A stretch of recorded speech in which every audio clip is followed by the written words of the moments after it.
Salve, salve, galera! E aí, como é que estamos aí, você? Vamos para mais uma aula de geografia, você em qualquer lugar de Rondônia, nossos queridos alunos em todos os rincões, seja na área ribeirinha, seja em quilombola, seja nas fazendas, não é isso, Rogério? Isso Seja mesmo. em aldeia indígena, é muito diversificado o nosso público, Rogério, que a gente gosta tanto desses alunos. A gente faz aulas com muito carinho. Verdade. E hoje o assunto não é menos importante. Inclusive, a aula ela ficou bem, assim, bem mesmo esmiuçada mesmo para detonar, para que o nosso querido aluno possa fixar essas informações que são muito importantes, inclusive para a prova do Enem. Exatamente. Então, assim, a gente vai falar sobre complexo econômico. Hoje, o primeiro, que é o Nordeste, e aí a gente vai falar, além das características da divisão, né, aspectos como vegetação, clima, que também é cobrado aí no vestibular e no Enem, quando fala dessas condições climáticas aqui do Brasil. Beleza. Então, vamos junto? Agora. Vamos lá para a aula 24.1. Eu, professor Jorge e o Rogério lhe convida para mais uma viagem geográfica. Muito bem. Hoje vamos fazer a primeira parte sobre os complexos regionais brasileiros, Rogério. Vamos começar a rabiscar? Bora, agora. Parte 1. Ou seja, vamos falar hoje na parte 1 sobre o Nordeste, crescimento econômico recente e industrialização agropecuária nas sub-regiões, que também veremos as sub-regiões, e como é que está o turismo lá. Certo. Nós sempre queremos que os nossos queridos alunos, Rogério, alcancem uma habilidade em nossas aulas. Nós queremos que ele consiga analisar fatores que explicam o impacto das novas tecnologias no processo de territorialização da produção. Beleza.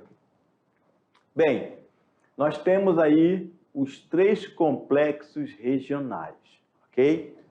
Nordeste, Amazônia e o Centro-Sul, ok? No caso, veremos hoje o Nordeste. Nordeste, muito bem. Beleza?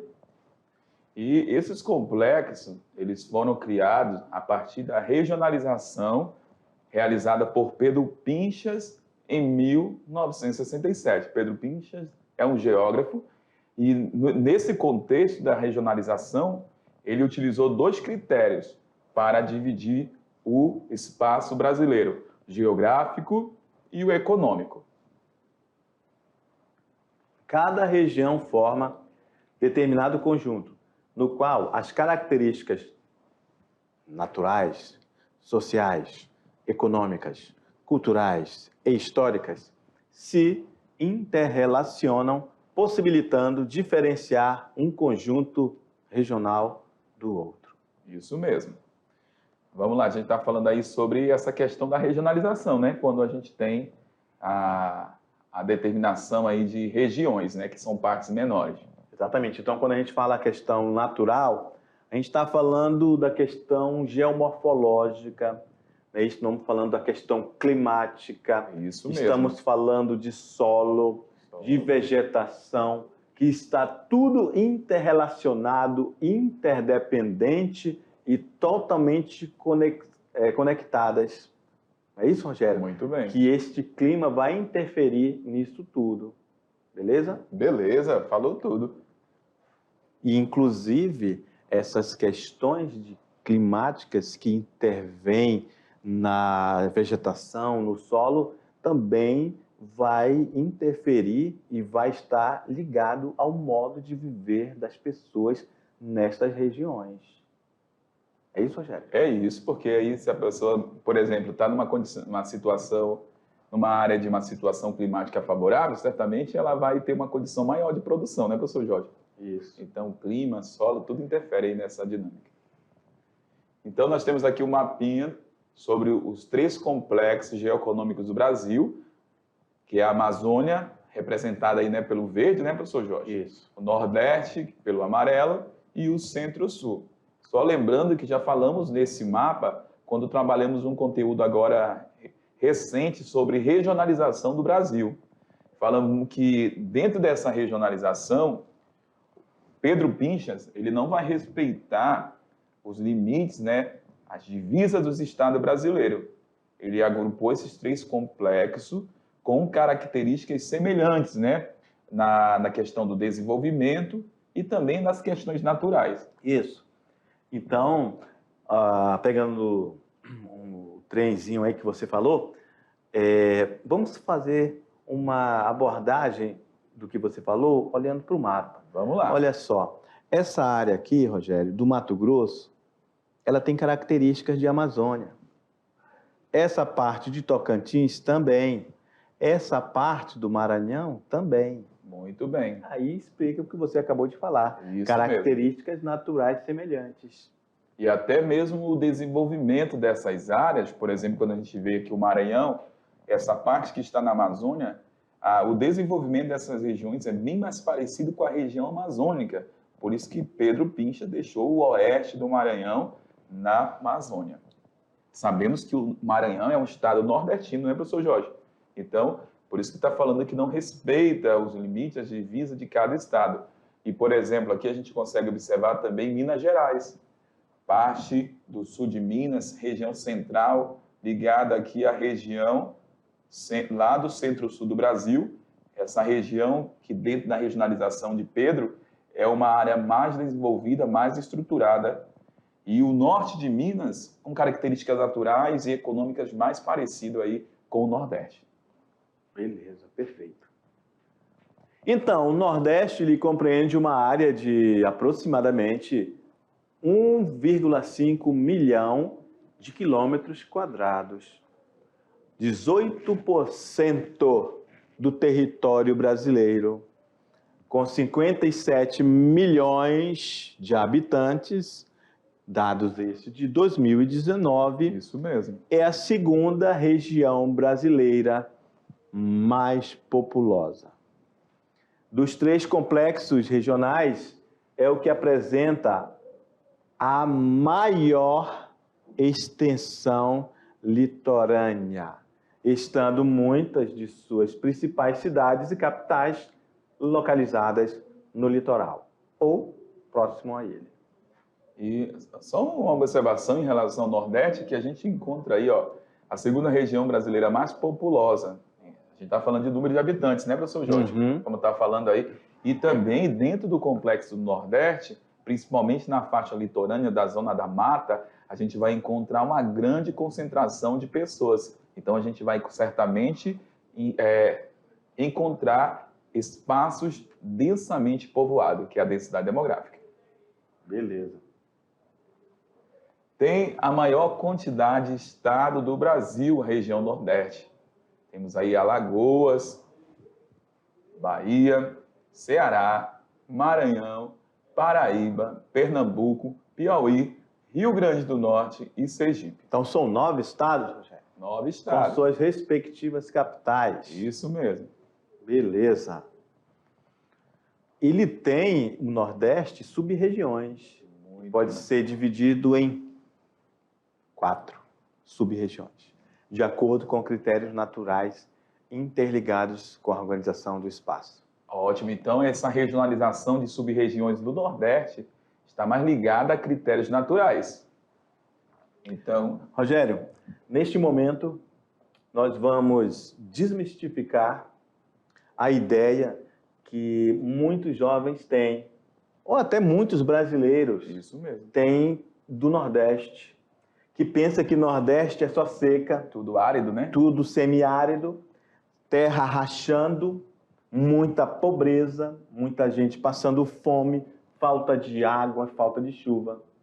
Nesta aula, a gente vai perceber que essa é apenas uma das regiões. Isso. Embora saibamos que ela realmente é a que está mais nos noticiários, justamente pelo fato dessa tristeza, que é a seca. Muito bem. É isso, Rogério? Isso mesmo, professor. No entanto, a gente vai desmistificar isso e evidenciar para o nosso aluno que são 4 as regiões do Nordeste, as sub-regiões. Isso aí. Beleza? Ótimo. Vamos lá no quadro, meu diretor. Então, nós temos aí as 4 divisões do Nordeste, que são as sub-regiões, Meio Norte, Sertão e o Agreste. E a primeira dica que eu passo para essa galera, vamos ver direto no mapa logo. Às vezes o aluno tem dificuldade, professor Jorge, de identificar essas regiões. Então, pensando do litoral para o continente, a primeira região que a gente tem é a Zona da Mata, que está sendo representada aqui por verde, né? A segunda sub-região do Nordeste, depois do litoral, a gente tem o Agreste. A terceira, o Sertão, vou colocar aqui embaixo, Sertão. E a quarta região, mais no interior do continente, aí é o Meio Norte. As 4 sub-regiões do Nordeste. Beleza. Zona da Mata. Zona da Mata. Por que o nome é Zona da Mata, né, Rogério? O que o aluno tem que entender disso? A gente pode explicar geograficamente. O clima mais ameno, um relevo, então a gente vai ter umidade, muita umidade nessa região verde, Isso. que vai fazer com que realmente seja uma zona da mata. Muito bem. É isso? Encontramos aí, né? Vegetação de grande porte. De grande porte. Nessa região a gente tem mais chuvas. Então, essa região vai ser a que tem, além de ter esta, digamos assim, a mais verdejante área, né? Certo. A gente também vai ter a maior densidade demográfica. Muito bem. A beira-mar. Porque é uma área aí, vamos colocar, né? Mais propícia à ocupação. Beleza. Olha só. Capital, a beira-mar. São Luís. Fortaleza, a beira-mar. Natal, capital do Rio Grande do Norte, a beira-mar. João Pessoa, Paraíba, a beira-mar. Recife, no Pernambuco, a beira-mar. Maceió, de Alagoas, a beira-mar. Aracaju, em Sergipe, a beira-mar. E Salvador, capital da Bahia, também a beira-mar. Então, a densidade demográfica aí vai ser muito mais intensa. Certamente. Não é isso? Muito bem. Essa área aqui que eu vou fazer um asterisco aqui, ó. Esse asterisco aqui, que é essa parte marrom, será a que terá a menor densidade, justamente por ser uma região muito árida, muito seca, né? É um semiárido, né? Um semideserto. Inclusive está passando por processo de desertificação. Isso mesmo. Que é assunto para daqui a pouco. Mas o importante é saber que a região do sertão nordestino vai ter essa característica de ser muito seca, vai abranger praticamente todos os estados do Nordeste, não é isso? Inclusive do Sudeste, que nós falamos na hora passada, que é o norte de Minas. Isso mesmo. Vira aí, galera. Então, o sertão do Nordeste chega até em Minas Gerais. Chega. Beleza? Muito bem. Mais alguma observação, Rogério? Tranquilo. Tranquilo? Tá aí, ó, novamente, o meio norte. Bem, meio norte. O que falar sobre o meio norte, Rogério? O que tu acha aí? Vamos lá. Fala aí o que tu quer falar. Vendo isso aí, depois eu falo. Vamos lá. É uma faixa de transição, né? Bem próxima aí do bioma amazônico e parte do meio norte, quando a gente fala aí, a gente vai encontrar aquela floresta, as matas onde a gente encontra aí carnaúbas, palmeiras dentro do meio norte. Mata dos cocais. Cocais, é transição nessa região. Isso, eu sempre gosto de fazer, explicar o meio norte como a questão matemática lá dos conjuntos. Lembra, Rogério? Eu sei que você era muito menino quando estudou isso, mas olha só, temos uma parte 1, uma parte 2 e uma parte 3. Não é isso? Onde os conjuntos se encontram. Então, esse meio norte é justamente essa fase de transição entre o 1 e o 2. Não é isso? Muito bem, isso mesmo. Então, essa parte aqui que eu vou rachurar de verde seria um encontro, uma fase de transição, no caso aqui, o meio norte, porque ele está chegando, a Amazônia chegando ali no sertão nordestino e a paisagem vai mudando. Vai mudando. Lembra, Rogério, quando você passou de avião ali por cima e ficou olhando? Isso mesmo. Você vê a floresta amazônica ficando menos densa, você vê a cor verdejante perdendo esse verde. Não é isso? Aí quando chega um passo de avião aqui em cima, aí quando você vai chegando aqui, Rogério, aí começa a ficar mais cinza. Aí quando você está chegando aqui no Nordeste, vai ficando cinza, que quer dizer caatinga. Caatinga. Caatinga quer dizer, né, essa floresta, essa mata cinzenta. Cinzenta. Não é isso? Muito bem. Então, de avião, a gente consegue ver que isso aqui é uma área de transição. É isso da Amazônia para o Nordeste, para a área do semiárido. Muito bem. Ok. Vamos lá para mais características do meio norte. Então, é aquilo que o professor falou, uma área de transição entre a floresta amazônica e também o cerrado, ao mesmo tempo também uma área de transição entre o cerrado e a caatinga, sendo assim faixa de transição entre a Amazônia e o sertão semiárido do Nordeste. População, como falamos, se é o sertão, já não tem um clima tão agradável. Essa área sofre muito com a questão também dos recursos hídricos. Nessa área a gente vai encontrar vários rios temporários, que são chamados também de rios intermitentes, que surgem no período de maior precipitação, depois desaparecem. Então, os climas aí que a gente vai encontrar dentro do meio norte, equatorial tropical. Deixa eu voltar aqui, vamos falando do meio norte.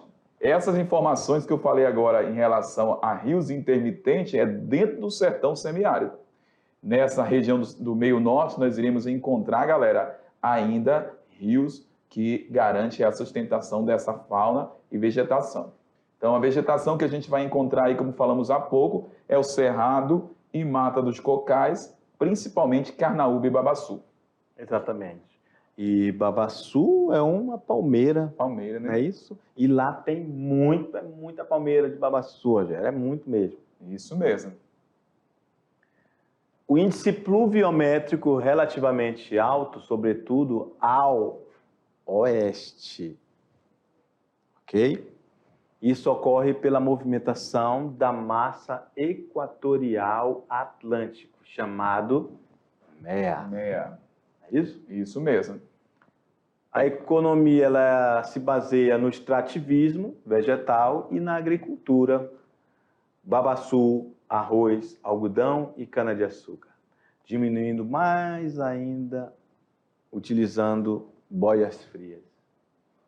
E aí a gente tem aí, tipo assim, essa produção da economia nessa região por conta desses índices pluviométricos que é alto, né, professor Jorge? Uhum. Então, assim, a gente falou há pouco que está muito próximo ali da Amazônia. Então, ainda a gente tem as florestas, né, de grande porte, que acabam liberando umidade e acaba contribuindo para a produção de diferentes culturas dentro dessa região. Outra marco importante aí dentro do meio norte é a pecuária extensiva, que é uma pecuária que não é moderna, né, professor Jorge? É mais simples, né? Onde muitas das vezes o gado é criado ainda, na verdade, ele é criado em pastos, né? Que acaba contribuindo para destruir o que? A vegetação pelo uso intenso ali das pastagens. Beleza.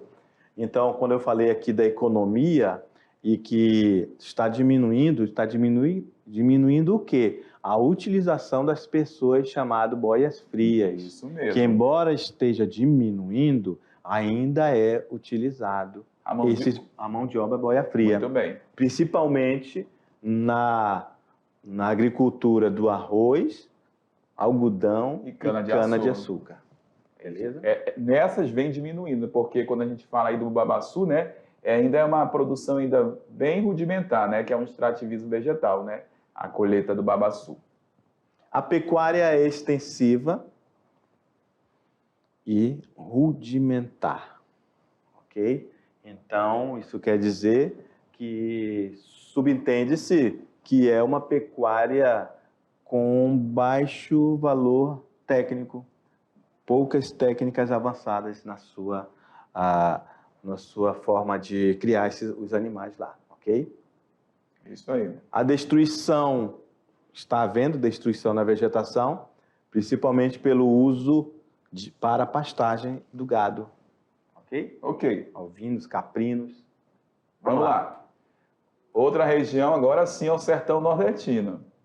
Essa aqui é aquela região que eu falei lá, próximo, lá na hora do meio norte. Isso, aqui o primeiro meio norte. Meio norte, que é onde a gente tem chuva regular, né? E ainda nessa região, por isso que a gente tem aí vegetação de maior porte. Mas essa 2 aqui é a sub-região do sertão. Está localizado entre o agreste e o meio norte, já acabamos de falar. Ela é mais extensa. Mais extensa. Clima desta região semiárido, relevos marcado por depressões interplanáuticas, ou seja, entre planaltos, solo pedregoso, vegetação caatinga, e apesar de ser uma região do sertão, ainda o que salva é o sertão, é a hidrografia aí do Rio São Francisco, que é o maior rio. E vale a pena falar o seguinte, agora eu vou repetir o que eu falei lá no meio norte. Essa região, professor Jorge, vamos lá, falar com vocês, olhando para vocês. É uma área onde a gente encontra vários rios temporários, que são chamados aí de rios intermitentes, que aparecem durante um momento onde o volume da precipitação é maior, que já maior entre aspas, porque ali quase não chove. Mas aí surge após o grande volume de precipitação e daqui a pouco esses rios desaparecem. Beleza. Parece assim uma palavra o aluno pode ver assim, que soa como difícil, né? Intermitente. Intermitente é aquilo que não é permanente. Isso mesmo. Por exemplo, quando você dá seta, aquele piscar da lâmpada é intermitente. Exatamente. Apaga e liga, apaga e liga. Isso quer dizer intermitente. E um rio intermitente é aquele que enche e seca, dependendo do volume, né? Do volume de água e dependendo do período do ano. Do período do ano. Ele evapora, desaparece. Ainda tem essa questão do clima, faz com que essa água realmente evapore, principalmente no verão, né? Principalmente nos longos períodos aí de estiagem. De estiagem, perfeito. Vamos lá. Então, a salvação dessa faixa aí dentro do Nordeste é o Velho Chico, Rio São Francisco. O clima predominante no sertão é o semiárido, galera. Com temperaturas elevadas o ano todo, ou seja, o ano todo é quente e as chuvas são irregulares, ou seja, não é regular. Ah, professor, óbvio? Isso é óbvio.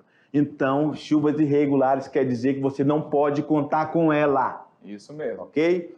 Está dividido em 2 estações, com inverno chuvoso, dezembro a junho, e verão quente, de julho a novembro. Beleza, vamos lá. Pratica-se a pecuária extensiva em vários trechos, a agricultura, inclusive a irrigada, sobretudo no Vale do Rio São Francisco e na região de Mossoró, interior do Rio Grande do Norte. Áreas produtivas, né? Próximo aos rios e a região aí de Mossoró. O sertão é marcado pelo latifúndio e pela pecuária. Nas, entre aspas, bocas do sertão, ilhas úmidas, encontramos a subsistência. A atividade agrícola de mercado é o algodão, cultivo também de cebola e vinha. A indústria lá no sertão é a têxtil, calçados, alimentos e bebida. O centro urbano industrial que está lá no sertão é Fortaleza, que também está à beira-mar. Muito bem, é o principal centro industrial, né? Isso. A gente vai ver aqui no próximo mapa. Beleza? Olha aí, agora vamos falar do agreste. Então, o que é o agreste? Onde ele está localizado? É uma faixa estreita e paralela à zona da mata. Então, quando eu falei para você lá no início, pensando de zona da mata, é a segunda região mais próxima do litoral. Então, olha só, lá do Rio Grande do Norte até grande parte da Bahia. Compreende essa essa área.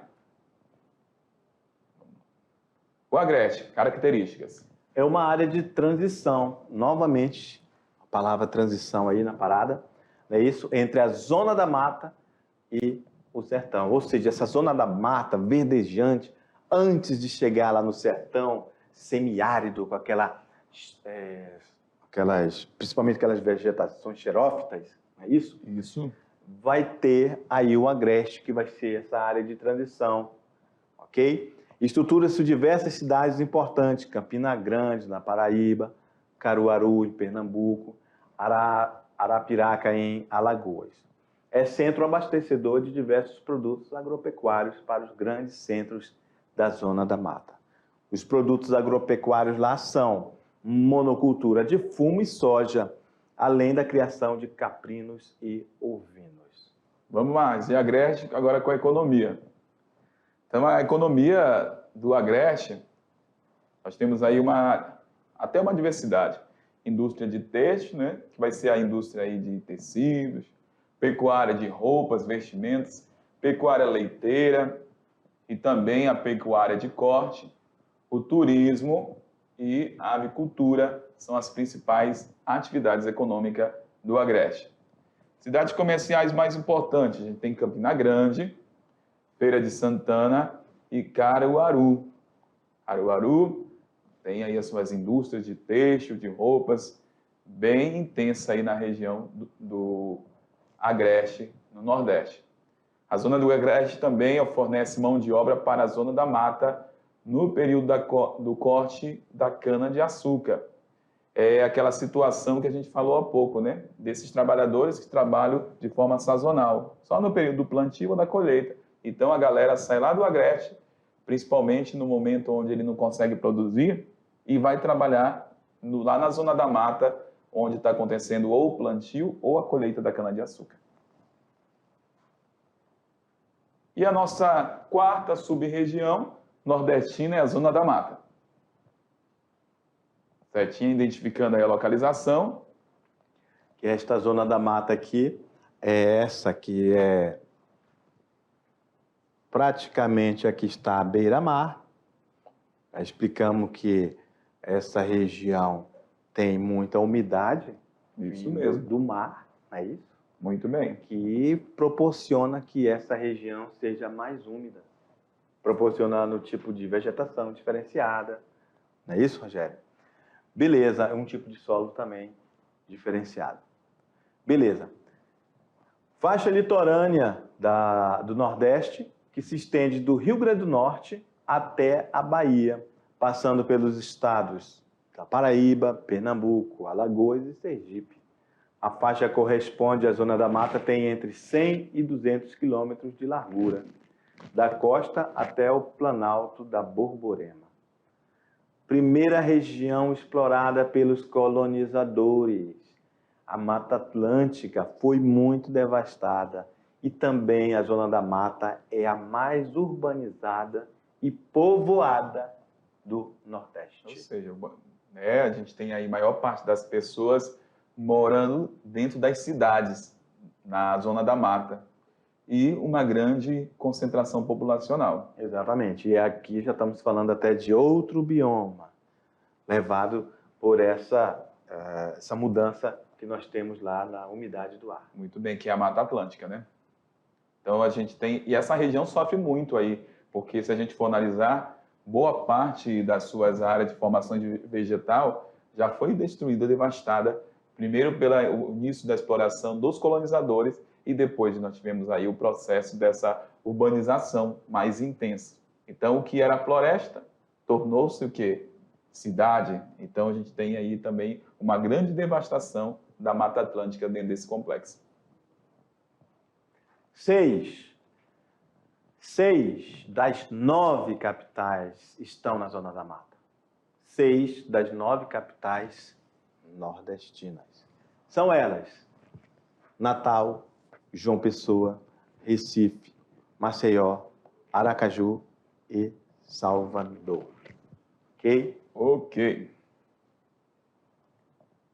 Bem, vamos falar um pouquinho de história, né? A nossa querida irmã História sempre está aí com a gente na geografia. Isso mesmo. São primas, então a gente sempre está andando junto, né, Rogério? Por isso que nós somos primos do Beto, do Lolismar. Vamos lá. Brincadeira, gente. A gente não é primo do professor Beto e do Lolismar, não. E nem eu sou teu pai. E nem de você é meu pai. Vamos lá, olha só. Região do Nordeste, primeira a ser efetivamente ocupada, colonizada, no decorrer de 200 anos. Foi centro econômico e social do país e apresenta aí essa riqueza histórica e cultural, né? Prova disso que a gente tem hoje tantos folclóricos saíram lá do Nordeste que estão presentes em várias culturas aqui no restante do Brasil. E permaneceram lá, que também atrai milhões de pessoas, como festa junina, né? A gente pode ver em Campina Grande, enfim. Essa também tem a origem da diversidade étnica existente na região, foi decorrente dos indígenas nativos, dos colonizadores portugueses, holandeses e do negro africanos. Então, esse povo todo que chegou no Brasil contribuiu para a nossa miscigenação. É interessante que, por exemplo, sabia que tem muita gente lá pelo Nordeste que o nome é Vanderlei? Por que, professor Jorge? Porque é um nome que está relacionado aos holandeses. Olha. Van Dorf, Vanderlei, ainda era separado. Aí virou Vanderlei, juntaram tudo. Aí trouxe para o jeito brasileiro, né? Tornou-se Vanderlei. Mais informação. Com a perda da importância da economia açucareira, então, nesse primeiro momento no Nordeste, com colonizadores começaram a produzir ali cana-de-açúcar, que foi o ciclo econômico. Nós temos aí quando a mineração do atual Centro-Sul passou a ser a principal atividade, a partir do século XVIII. O Nordeste deixou de ser o centro econômico político-colonial. Na zona da mata, a cana-de-açúcar é a atividade dominante desde 1530. Então, assim, a gente tinha toda a importância ali açucareira naquela região. Depois nós tivemos ali para o Centro-Sul outras atividades do século XVIII, como o Ciclo do Ouro, né? As entradas de bandeiras, que acabaram deixando um pouquinho mais de lado o Nordeste. O maior símbolo dessa perda de importância política do Nordeste foi a transferência da capital da colônia, que era até então, em 1763, em Salvador, para o Rio de Janeiro. Economicamente, a produção de açúcar entrou em declínio, o que fez com que o Nordeste perdesse sua principal fonte de produção de riqueza, que era advinda da produção da cana-de-açúcar, né? Como consequência, muitas pessoas passaram a migrar para outras regiões em busca de melhores condições de vida, que já falamos muito bem disso, sobre a questão das migrações, né? Do Nordeste para diferentes partes do Brasil. Está aí o Nordeste político com suas principais cidades.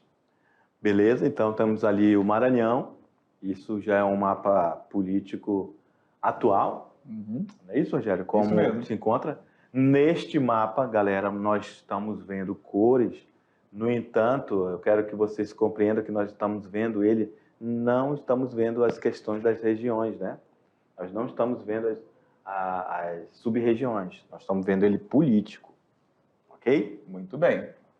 Aí a gente percebe que, por exemplo, olha, que Pinchas, né, diria que essa parte aqui, ó, era o meio norte, só que não vem, tá? Só Minas Gerais, como se não tivesse nada de Nordeste ali, nada de semiárido, né? Isso mesmo. E aqui, ó, esse pedaço aqui, ó, do Maranhão seria o meio norte. Não está aparecendo no mapa, porque é um mapa político. E o mapa político vem aí do IBGE. Muito bem. Né, com o Estado, né, e a sua respectiva capital e as principais cidades, né, professor Jorge? Exatamente. Vamos lá. Dentro do Nordeste há uma riqueza cultural que se manifesta nas diversas formas de relações, sociedade e natureza, nas festas, na música, na culinária e na arquitetura de muitas cidades. Tu gosta de acarajé? Gosto, né? Gostoso, uma pimentinha aí, né? Muito tu gosta de vatapá? Também. Pois é. Sabia que os baianos falam que vatapá com frango? Não, se for com frango não é vatapá. Para eles é assim, é com camarão. Camarão. Né? Aqui não, pra gente, né, já faz parte da nossa cultura, tem um de dois, né? Com certeza. Tem o vatapá de frango, né, e o vatapá de camarão. É uma região rica, né? Rica. Culturalmente falando, é muito importante aí para o Brasil. Temos aí diversos festejos em vários estados do Nordeste, berimbau lá na Bahia, capoeira, o Bumba Meu Boi no Maranhão. Temos isso? aí a questão do Frevo. frevo, né? Tem muitas coisas bacanas dentro do Nordeste. Exatamente. Tem a festa lá das festas juninas lá em Campina Grande. Muito bem, É muita riqueza cultural que nós temos nesse Brasil, né? verdade. Vamos lá. A renda média do Nordeste está abaixo da nacional, então é uma das regiões que apresenta mais problemas dentro do Brasil. Desde os anos 70 vem apresentando os índices de crescimento superiores ao do Centro-Sul e a média brasileira. Isso daqui está muito ligado àquela questão que falamos da desconcentração industrial lá do Sudeste e várias empresas se instalaram dentro do Nordeste. Crescimento econômico recente e industrialização. Desde os anos 90 houve diversos investimentos no Nordeste. Tu até falou sobre isso, Sim. já nós falamos sobre isso. Foi a Falamos. desconcentração industrial do Brasil. Muito bem. Muitas empresas foram e investiram no Nordeste. Ok? Vamos lá.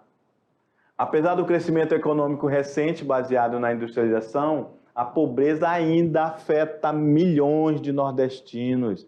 A qualificação da mão de obra é inferior à média nacional e não houve uma participação significativa da economia no conjunto da economia nacional. E o PIB do Nordeste representa cerca de 14% do PIB brasileiro, enquanto que o Centro-Sul do Brasil 80%. é 80%. Olha Muito só a alto. diferença, né? Com certeza.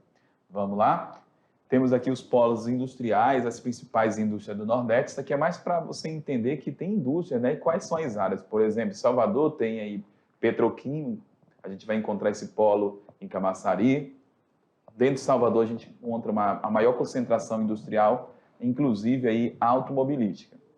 Tem aí a Baía de Aratu, indústria química, cerâmica, eletrodomésticos, a Grande Recife, distritos industriais de Cabo de Santo Agostinho e Pojuca. Porto Digital e o César, lá em Recife, que são centros universitários que conferem a Recife o status de um dos melhores centros de ciência da computação do Brasil. Isso Olha aí. que legal. Então, essas duas informações são referentes a Recife. Recife. Vamos lá. Fortaleza. É o terceiro centro industrial do Nordeste. Concentra diversos setores, refinarias, especialização em lubrificantes finos, estaleiros, indústrias calçadistas e automobilística. Olha só, por isso que a gente teve no História do Brasil, a partir de 90, a migração de retorno para essa região, professor Jorge, oferecendo aí vantagens. E para fechar, A tem gente turismo, tem o né? turismo, né? Tem turismo. Turismo, segundo o Ministério do Turismo, o Nordeste aparece com 42% de preferência entre os destinos mais procurados pelos brasileiros. Dentre os locais mais buscados no feriado da Semana Santa, por exemplo. 5 destinos da região Nordeste aparecem entre os 10 mais procurados: Maragogi, em Alagoas, Jericoacoara, no Ceará, Porto de Galinhas, no Pernambuco, Porto de Seguro, na Bahia e Natal, no Rio Grande do Norte. Só lugar lindo, paradisíaco. As praias de lá realmente são maravilhosas. É isso aí, galera. Então, vamos ali para dar um tempinho e já já a gente volta aí para nossa revisão. Beleza? Tchau. Tchau, valeu.